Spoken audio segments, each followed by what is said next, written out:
अगर आपको डर लग रहा है मैम मैं अभी से भी पढ़ना शुरू कर दूँ, कुछ नहीं होने वाला, ऐसा कुछ नहीं है, ये आपकी गलतफहमी।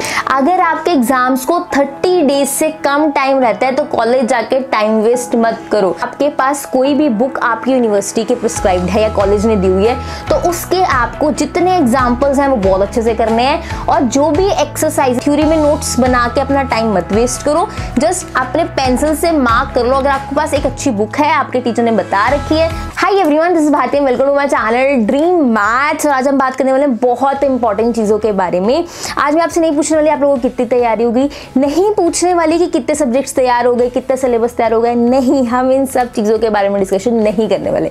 आज हम बात करेंगे कि आप किसी भी लेवल पे हो पढ़ाई के, कहीं तक भी आपका सिलेबस हो रखा है, चाहे स्टार्ट नहीं भी कर रखा, पर जो चीज़ें मैं आज आपको बताने वाली हूँ वो फॉलो कर ली तो आपका लेवल इंप्रूव हो जाएगा, जितने आपके मार्क्स आने वाले हैं। सारी डिटेल चीज़ें बताऊंगी, कहाँ से बुक्स, कौन सा सिलेबस, कौन सा आपको टॉपिक्स अच्छे से करने हैं। लेकिन वो सब डिस्कशन स्टार्ट करने से पहले दो चीज़ें दिमाग में रखना कि ये दो रूल्स आपको, ये जितना टाइम बचा एग्जाम्स तक फॉलो करना है, ये रूल अपने माइंड में रखना है, तभी आप तैयारी अच्छे से कर पाओगे। रूल नंबर 1, पास्ट के बारे में नहीं सोचना कि मैं नहीं पढ़ पाया, मेरे पास बहुत टाइम था, अब मैं कैसे करूँगा, मैं ये भी पढ़ सकता था, मैंने टाइम वेस्ट कर दिया, गिल्ट, रिग्रेट, ये सब माइंड से निकाल दो।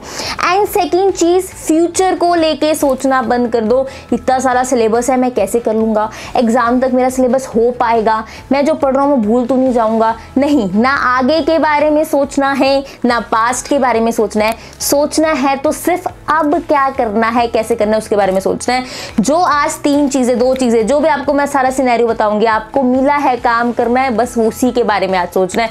पहले कैसे गया उसको भूल जाओ, आगे क्या होने वाला है उसको भूल जाओ, बस आज पे फोकस करके काम चलना है। ये 1 महीना, जितना भी आपके एग्जाम्स के लिए टाइम बचे, किसी के 20 डेज बचे, किसी के 1 मंथ से ज़्यादा, लेकिन अब आपको ऐसे ही पढ़ना है। तो स्टार्ट करते हैं डिस्कशन कि कैसे आप, मैं आपको चीज़ें बताना शुरू करती हूँ कि कैसे आप सिलेबस अपने अच्छे से कवर कर सकते हो और कहीं भी किसी भी लेवल पे उसको इंप्रूव कर सकते हो। नंबर 1 चीज़ कि सबसे पहले आपको अपना सिलेबस एंड एग्जाम पैटर्न के बारे में पता होना चाहिए। जैसे मैं सिलेबस बोलती हूँ ना, आपको वो बोरिंग सी शीट याद आती है जिसमें यूनिट 1 10 टॉपिक्स, यूनिट 2 10 टॉपिक्स लिखे होते हैं। मेरा सिलेबस में, मैंने नहीं बोला कि आपके पास सिलेबस होना चाहिए, मैंने बोला नो योर सिलेबस। आपको आपके सिलेबस के बारे में पता होना चाहिए कि इसमें टॉपिक्स क्या हैं, कौन सी बुक से करना है। मैं उस बोरिंग से सिलेबस के पेज के बारे में बात नहीं करनी कि वो आपके पास होना चाहिए, नहीं, वो है, वो आपके फ़ोन में भी हो सकता है, आपके पास कैसे भी हो सकता है, लेकिन क्या आपको उसके बारे में पता है कि उसमें क्या क्या चीज़ें लिखी हैं।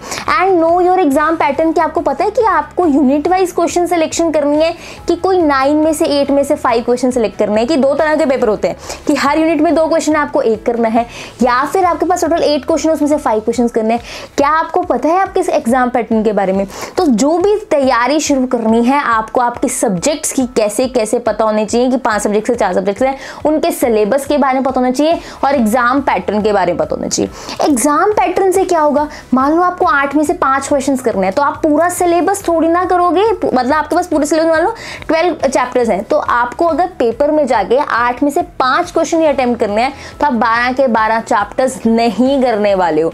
तो know your syllabus and know your exam pattern से मतलब है कि पहला काम आपको करना है, शॉर्टलिस्ट करना है अपने चैप्टर्स को और सब्जेक्ट के। ये सब्जेक्ट के मुझे ये 5-7 चैप्टर्स ही करने हैं, ये सब्जेक्ट के मुझे ये 6 चैप्टर्स ही करने हैं, थर्ड सब्जेक्ट के मैंने ये 5 चैप्टर्स ही करने हैं। एक दिन बैठ के लगा के अपना ये काम करो कि कैसे आपको चैप्टर्स एंड सिलेबस शॉर्टलिस्ट करना है। इससे आपका माइंड का बर्डन आधा रह जाएगा। आपको चीज़ें ढूंढनी ही नहीं है, ढूंढ के एक बार रख दी, बस रोज उसमें से उठा के काम करना है। एक दिन लग जाएगा, लेकिन डेली आपको टाइम नहीं लगाना पड़ेगा और एक मोटिवेशन भी रहती है, अच्छा इसमें से तो इतना ही सा पढ़ना है, मैं पढ़ लूंगा। तो सबसे पहला स्टेप ये ही है, know your syllabus, know your exam pattern. उसके बाद आपके माइंड में ठीक है, सिलेबस हो गया, एग्जाम पैटर्न हो गया, ठीक है, मैम कौन से सब्जेक्ट से पढ़ना शुरू करूँ, कैसे पढ़ना शुरू करूँ? आपको पर डे 2 सब्जेक्ट्स लगाने हैं। अब बच्चे कुछ यहीं से डर जाएंगे, 2 सब्जेक्ट एक दिन में कैसे करूँ मैम, एक सब्जेक्ट का टाइम नहीं मिल रहा, कॉलेज जा रहा हूँ, ट्रैवल करता हूँ, जॉब करता हूँ, सारी चीज़ों की डिस्कशन करेंगे। पहले आराम से चीज़ें सुनो। आपको एक दिन में मिनिमम 2 सब्जेक्ट करने हैं।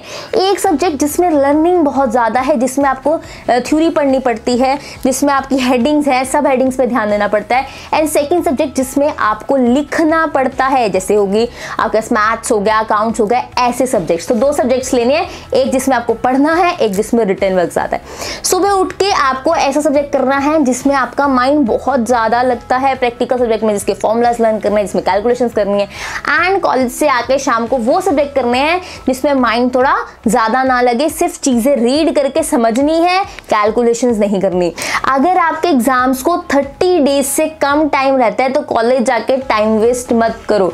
अगर 30 डेज टू 40 डेज की बीच भी हैं आपके और आपको लगता है सिर्फ अटेंडेंस के लिए मैं जा रहा हूँ कॉलेज, मुझे कुछ समझ नहीं आ रहा, या फिर मतलब कई बार क्या होता है हम एंड तक वेट करते रहते हैं कि जब तक कॉलेज वाले कहेंगे रिलीव करेंगे तब तक हम जाते रहेंगे। नहीं, ऐसा नहीं करना। आप अपनी मर्जी से, अगर 30 टू 40 डेज आपके एग्जाम्स को रह गए हैं, आप घर बैठ के अपना पढ़ना शुरू करो, अपनी चीजें सब्जेक्ट वाइज उठानी शुरू करो। और जब भी कोई सब्जेक्ट उठा रहे हो, एक बार पढ़ रहे हो, ये डिमोटिवेशन हटा दो माइंड से, ये तो मुझे याद रहेगा कि नहीं, मैं तो भूल रहा हूँ, जब मैं एक सब्जेक्ट उठाता हूँ दूसरा भूल जाता हूँ। अरे नहीं, अभी तुम्हारे पास टाइम है, तुम पहली बार चीजें कर रहे हो, कर लो। जब आपका एग्जाम आएगा, जब चीजें रिवाइज कर रहे होंगे, वो चीजें आपको इजी लगेंगी। अब चाहे लग रहा है भूल जाओगे, बट मैं गारंटी देती हूँ नहीं भूलोगे। सारे बच्चे ऐसे ही पढ़ते हैं, चाहे लग रहा है भूल जाओगे लेकिन भूलते नहीं है। एग्जाम के टाइम पे जब चीजें रिवाइज करते हो माइंड में आ जाती। तो आपने एक दिन में कितने सब्जेक्ट करने हैं? 2 सब्जेक्ट, एक थ्योरी एक प्रैक्टिकल। अब मैंने ये तो कह दिया कि एक दिन में 2 सब्जेक्ट करने पे, 2 सब्जेक्ट कैसे करने हैं बहुत ध्यान से समझना। जब आपने चैप्टर शॉर्टलिस्ट किए, मैंने कहा था एग्जाम पैटर्न देख के करना है कि पेपर में कितने क्वेश्चन आते हैं, कैसे आते हैं। एग्जाम पैटर्न देखोगे कैसे? प्रीवियस ईयर क्वेश्चन पेपर से देखोगे, है ना। ये नहीं सिलेबस के ऊपर लिखा है। एग्जाम पैटर्न के लिए प्रीवियस ईयर क्वेश्चन पेपर्स देखने पड़ेंगे कि कौन सा चैप्टर ज्यादा आ रहा है, किस चैप्टर की वेटेज ज्यादा आ रही है। तो प्रीवियस ईयर क्वेश्चन पेपर देख के आपने पहले चैप्टर सिलेक्शन करनी है। फिर जब आप वो चैप्टर स्टार्ट करोगे, पहले वही PYQs देख के देखो कि कौन सा क्वेश्चन हर साल आ रहा है। पिछले 5 साल के भी पेपर देख लिए, आपको पेपर का एक आइडिया लग जाएगा कि आपके पास कैसा पेपर आने वाला है। जो क्वेश्चन 2 से 3 बार रिपीट हो रहा है उनको मार्क करो इंपॉर्टेंट बुक के अंदर। जब आप चैप्टर पढ़ना स्टार्ट करोगे, उन क्वेश्चंस पे ज्यादा एक्स्ट्रा फोकस डाल के पढ़ो। बाकी क्वेश्चंस भी पढ़ने हैं, उन पे एक्स्ट्रा फोकस डाल के चीजें पढ़ो, चाहे वो आपका प्रैक्टिकल सब्जेक्ट है, चाहे आपके पास थ्योरी का सब्जेक्ट है। जब आप थ्योरी का सब्जेक्ट पढ़ रहे हो, उसमें आपकी जो हेडलाइंस हैं, जो हेडिंग्स हैं, पॉइंट्स हैं, उनको ज्यादा अच्छे से फोकस से पढ़ो। Headings as it is question अपने आंसर शीट में लिखने की कोशिश करो। जो हेडिंग्स हैं वो बहुत ज्यादा, टीचर जब पढ़े उसको ऐसा लगना चाहिए हाँ ये बच्चा पढ़ के आया है। उसके अंदर जो आपकी एक्सप्लेनेशन अपनी वर्डिंग में डाल सकते हो, बट जो हेडिंग्स हैं वो आप अच्छे से डालो। टीचर ज्यादातर वही पढ़ता है, और कोई भी 1-2 पॉइंट बीच में से पढ़ लेता है। ये नहीं सॉन्ग्स डाल दो एक्सप्लेनेशन के अंदर, कोई भी 1-2 पॉइंट पढ़े, टीचर को आइडिया लग जाता है कि आपने ये चैप्टर या क्वेश्चन अच्छे से तैयार किया हुआ है। तो हेडिंग्स पे फोकस देना जब आप थ्योरी पढ़ रहे हो। थ्योरी अटेम्प्ट करने का एक तरीका है, एग्जाम में जाके जो भी आपके पास क्वेश्चन, डेफिनेशन, कोई भी चीजें आ रही हैं, पहले आप इंट्रोडक्शन, फिर उसकी डेफिनेशन, फिर लिमिटेशन, यूजेस, जो भी पूछ रहे हैं वो डालो, एंड लास्ट में कंक्लूजन। जब आप ऐसा थ्योरी का पेपर अटेम्प्ट करते हो, आपकी चीजें बहुत अच्छे से जाती हैं।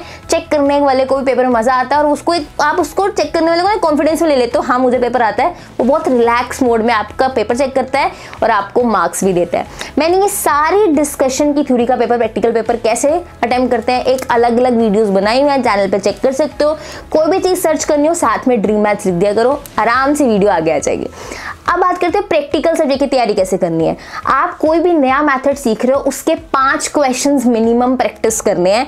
और अगर आपके पास कोई भी बुक आपकी यूनिवर्सिटी के प्रिस्क्राइब्ड है या कॉलेज ने दी हुई है, तो उसके आपको जितने एग्जाम्पल्स हैं वो बहुत अच्छे से करने हैं। और जो भी एक्सरसाइजेस में previous year question paper exercises में लिखा होता है, जैसे KUK 2008 या KUK 2020 2018 या PTU 2018, बुक्स में पहले से ही लिखा होता है ईयर कि ये क्वेश्चन आया हुआ है। तो एग्जाम्पल्स अपनी बुक के सारे करने हैं, एंड एक्सरसाइजेस के जितने भी प्रीवियस ईयर क्वेश्चन पेपर हैं वो, प्रीवियस ईयर क्वेश्चंस हैं वो अच्छे से करने हैं। ऐसे आप प्रैक्टिकल सब्जेक्ट की तैयारी करोगे। अगर आप सोचोगे मैम इतना सादा काम कैसे करूंगा, स्टार्ट करोगे तो होगा ना। एंड जो भी अगर आप थोड़ा पढ़ रहे हो, जितना भी आज से पढ़ना शुरू करोगे, आपके मार्क्स आज जितने आने चाहिए थे उससे तो बेटर आएंगे ना। तो आप सोचो कि अगर आज मेरा पेपर होता तो क्या होता। थैंक गॉड मेरे पास अभी इतना टाइम बचा है, मैं इतने में अपना मैक्सिमम दे देता हूँ, कुछ तो इंप्रूवमेंट मेरे मार्क्स में होगी। ये सोच के काम करना है, ना कि अपने आप को डीमोटिवेट करके काम करना है कि मेरे को तो कुछ आता नहीं, एग्जाम्स आने वाले हैं, मैं क्या करूं, ये सारी चीजें नहीं सोचनी है। और एक चीज और, जब आप प्रैक्टिकल सब्जेक्ट्स पढ़ रहे हैं तो जो भी आप फॉर्मूला लर्न कर रहे हैं या फॉर्मूला से क्वेश्चंस कर रहे हैं, एक अलग से शीट बनाओ, उस पर फॉर्मूलाज लिखते जाओ कि ये फॉर्मूला इस चैप्टर का है, ताकि जब आप रिवीजन करो तो वो चैप्टर्स पूरा पढ़ रहे हो, जैसे मान लो पेपर के लिए वो चैप्टर दोबारा पढ़ने लोगे आप मैथ्स का, एक बार वो फॉर्मूलाज देख लो, रिवाइज कर लो, तो आप क्वेश्चंस आपको करने में पेपर के टाइम में इजी हो जाएगा। अगर आज पढ़ते हुए आपने वो फॉर्मूला शीट्स बना ली। थ्योरी में नोट्स बनाने या नहीं, थ्योरी में नोट्स बना के अपना टाइम मत वेस्ट करो, जस्ट अपने पेंसिल से मार्क कर लो। अगर आपके पास एक अच्छी बुक है, आपके टीचर ने बता रखी है, तो जस्ट पेंसिल से मार्क करो, हाईलाइटर से चीजें लिखो, मतलब मार्क कर लो, बस इतना ही बहुत है। हेडिंग्स पे जो होते हैं उस पर फोकस करना है, वो चीज मैंने आपको बता दी।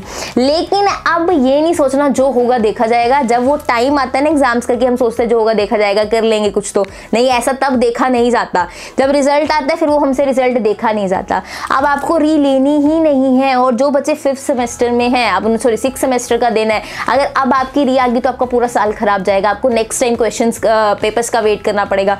तो इट मींस अब हमने सिर्फ अच्छे मार्क्स लेने के बारे में सोचना है, ये नहीं सोचना कि जो होगा देखा जाएगा। जब होता है वो देखा नहीं जाता, जब रिजल्ट आएगा आपको बहुत दिक्कत होगी अगर आपने अब नहीं पढ़ा। तो इसलिए अभी से पढ़ना शुरू कर दो, अभी भी बहुत टाइम है। और जिनका लास्ट सेमेस्टर 6th सेमेस्टर को तो अच्छे से पढ़ना ही है, क्योंकि अगर इस सेमेस्टर में री आ गई तो पूरा साल आगे खराब हो जाएगा। आपको दोबारा पेपर देने के लिए 1 साल का वेट करना पड़ेगा, नेक्स्ट ईयर ही आप पेपर दे पाओगे। तो इसलिए अभी से पढ़ना शुरू कर दो, जैसे सिनेरियो बताया पढ़ना शुरू कर दो। सुबह उठ के ना एकदम अपने आप में मोटिवेशन आता है कि आज मेरे को पढ़ना है। आप सोचो कि मैंने अपने आप को 3 काम देने ही देने हैं। मैं अभी तक एक कैलेंडर, जो टेबल कैलेंडर होता है, उस पर मैंने एक स्लिप पेस्ट की हुई है, रोज उस पर 6 to 7 काम लिखती हूँ, मतलब एक दिन छोड़ के। मैं रोज के 3 काम नहीं असाइन करती अपने आपको, 6 to 7 ऐसी चीजें लिखती हूँ। 2 दिन में वो कंप्लीट करती हूँ, नेक्स्ट 6 to 7। कई बार एक दिन में 5 हो जाते हैं, कई बार एक दिन में 3 हो जाती है, फिर नेक्स्ट डे मुझे ज्यादा काम करना पड़ता है। तो ऐसे करके मैं भी काम करती हूँ। कोई ये नहीं सिर्फ कहने के लिए, आपको मोटिवेट करने के लिए चीजें बोल रही हूँ, ये चीजें काम करती हैं। एक आपके टेबल पे घड़ी होनी चाहिए, आपको अंदाजा रहता है हाँ मेरे को ये पढ़ना ही पढ़ना है इतनी देर। सेकेंड चीज, आपके पास जो टेबल कैलेंडर है वो भी हो, ताकि आपको डेट्स का ध्यान रहे।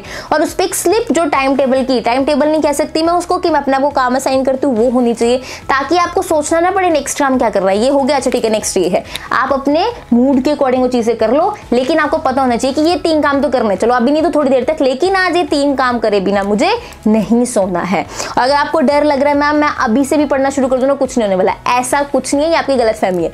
जितना भी आप आज से पढ़ना शुरू कर दो, रिजल्ट उससे तो बेटर होगा जो अब आने वाला है बिना पढ़े। तो इस चीज का ध्यान रख के पढ़ना शुरू कर दो। तो मुझे अब कमेंट सेक्शन में बता के जाना दैट कौन सा सब्जेक्ट शुरू कर रहे हो और आप लोगों के एग्जाम्स कब से हैं। एंड थर्ड चीज कि आप कौन सी यूनिवर्सिटी कोर्स कर रहे हो। बस ये 3 चीजें मुझे बताने, क्या क्या, कौन सा सब्जेक्ट शुरू कर रहे हो, सेकंड चीज कि आपके एग्जाम्स कब हैं, थर्ड आप कौन सी यूनिवर्सिटी या कोर्स कर रहे हो। ये मुझे कमेंट सेक्शन में बताना, ताकि मैं आपकी कुछ हेल्प कर पाऊं। मैथ, स्टैट्स, एनएम के सारे चैप्टर्स चैनल पे हैं, साथ साथ जो नहीं है वो अपलोड हो रहे हैं।